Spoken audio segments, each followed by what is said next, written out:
Hello, this is going to be the first part of several videos that I'm going to make on the topic of Rayleigh Criterion affecting why things seem to disappear bottom first according to certain people like Gary Wybanga. And in one of the other videos that I saw, I believe he posted a link to this video, or it could have been somebody else posting a link to his video. And I'll leave the comment to this video in the description so you can watch it yourself, but in it he is trying to explain why when you zoom out, the angular compression, blah, blah, blah, blah, blah, makes the boat disappear, and ultimately why he believes that the Rayleigh criterion and angular compression are the reason why you can't see the bottom of a boat. And when I watched this video and others that were similar to it, I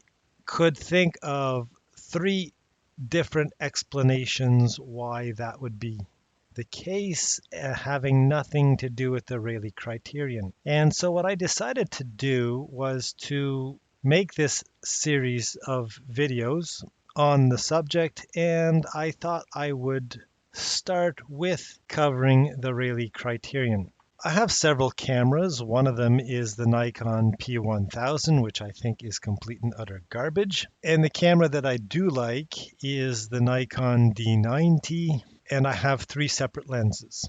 I have a 70 to 300 millimeter zoom. They're all Nikkor, by the way. The second one I have is an 18 to 105 millimeter zoom, and the third is a fixed 60 millimeter lens that it has macro capabilities. So what I did was I went and I found, and here's the URL if you want to go chase that down.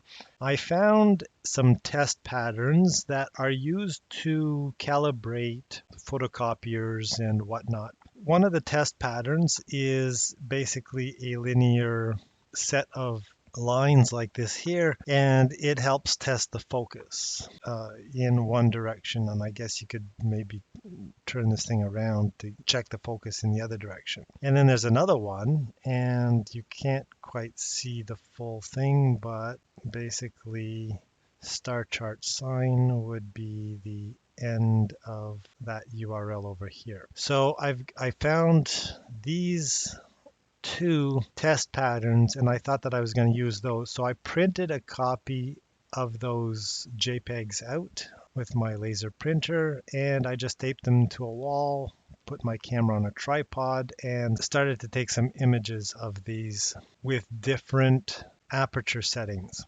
And so I only loaded the first one for this lens zoom combination and the first one for this lens zoom combination. I have all of the f-stops for this lens zoom combination just to show you what they'll look like. This layer is the 60 millimeters lens with an f-stop of f5.9, and I wasn't entirely careful when I took the various images, but I kept changing the f-stop and taking more and more images with increasing f-stops. So you can see that the camera moved around slightly, and I had I think it was a 40 watt floodlight LED, which was the equivalent of a 200 watt halogen floodlight. But it's a pretty bright floodlight that was about 7 or 8 feet away from the wall. And I just wanted something that was really nice and bright. Even then, by the time I got near the end, around f-stop 32, the camera had to change its ISO setting to be able to maintain a relatively fast shutter speed. And I think at f32, it was running around 1/150th of a second. It was on a tripod. I may have to redo these tests and make another video as a follow-up to this one, because there's always the possibility that some of the blurring that you're going to see here may possibly have been due to the camera shaking, but I don't think so. So what I'm going to do at the end of this video, I'm going to show you each of those images that I've taken. I've cropped each image to show both of these as large as I can. I basically removed as much of the wall as I could. That would be the first set of all of the images. Then the second set would focus strictly on this corner of the linear zone plate. And the third set is going to be focused on the center here that you see like this. And they all show a very similar pattern, which is why I am not going to try to redo this just yet, because I don't think it has anything to do with the camera shaking. I do have a remote control that I might end up using later on if necessary. But what I've discovered in every one of these tests is that as I change the f-stop, so this is f5.6, every time that I make the iris smaller, in other words, every time I increase the f-stop, the overall image becomes more and more blurry, and that is because of the Rayleigh criterion, and the camera is no longer able to resolve the detail, and everything just blends and bleeds together so that you end up seeing a uniform gray. So I'm going to focus in on this corner here so that you can see the pixels themselves. Here's 5.6. You can kind of see when you get to this level, the spacing between the individual lines happens to start to line up with the pixels of the camera's sensor. This is f-stop 7,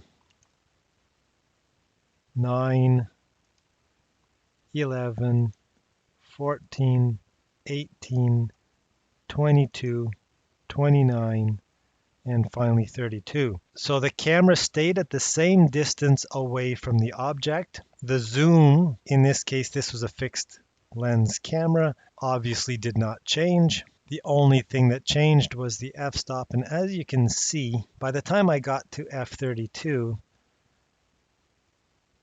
the first hint of being able to see any individual lines is right about here, and everything else is all bled together into somewhat of a uniform looking grayish background. And I can focus in on this one as well, and you can see that this one as well has a ring around the center where everything appears to be uniform gray. And as I start to open up the iris, you can see that more and more of the detail is coming through again. And then finally, at this distance, f5.6, you can see the detail is pretty much close right back to the center of this circle.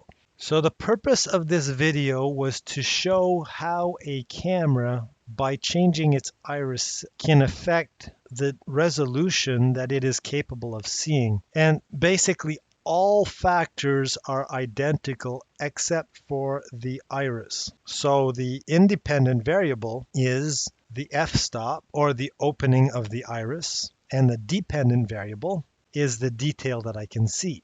If I come back to this video, the first factor that can explain why the boat is no longer visible in the image would deal with how big the boat is relative to the individual sensor pixels. And at this zoom level, the entire boat might only be on one layer of pixels. Maybe not even that. There may be some water and some sky and the boat that all happen to hit the same sensor pixels, and so that would be one of the reasons why you can't see the boat at this zoom level. Another explanation would be that as the camera is being zoomed in or zoomed out, it has to compensate for the change in light level, and it could open up or close the iris. In this case, it might end up opening the iris because it's got a lot more of this black rocky ground in front of the water, and as a result there is less overall light hitting it, so it opens up the iris, which would then end up having less of a Rayleigh criterion factor in the video. I think what I'm even going to do in this video is I'm going to put a link in the description below. I'm going to zip up all of the files that I'm going to show as a slideshow at the end of this video into a zip file, and I'll put them on my Google Drive. So check the link in the description below so you can examine each image yourself. The images themselves have all of the pertinent information labeled in the image itself, so you can see which ones are which. But I think it was the 18 to 105 that I ended up zooming in at different levels. So you could see how a similar f-stop at one zoom level would have an effect relative to a different zoom level with the same f-stop or similar f-stop. And so in those cases, I'm not changing the f-stop, but I'm changing the zoom level, and you can see what kind of effect that has on the ability to resolve the detail. And basically, if it was entirely due to the Rayleigh criterion, a very good way to get around that would be to get a fairly large and fairly powerful telescope and point it at the horizon to prove or disprove the Rayleigh criterion, because the Rayleigh criterion deals with the size of the aperture and the wavelength of light. A telescope has a very large aperture relative to a consumer grade camera. So if it was entirely due to the Rayleigh criterion, by changing the cameras, we should get more or less of a ship visible, as is the argument of flat earthers as their excuse to explain away why you can't see the bottom of a ship. So this part is going to be a slideshow of all of these pictures that I've taken.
And that's going to be it for this video. Thank you for watching. If you liked this video, I would appreciate the thumbs up, the subscribe, the comment, all that other good stuff. And I do plan on making a second part to this video, so watch out for that. And I'm going to see you in the next video soon enough. So bye for now.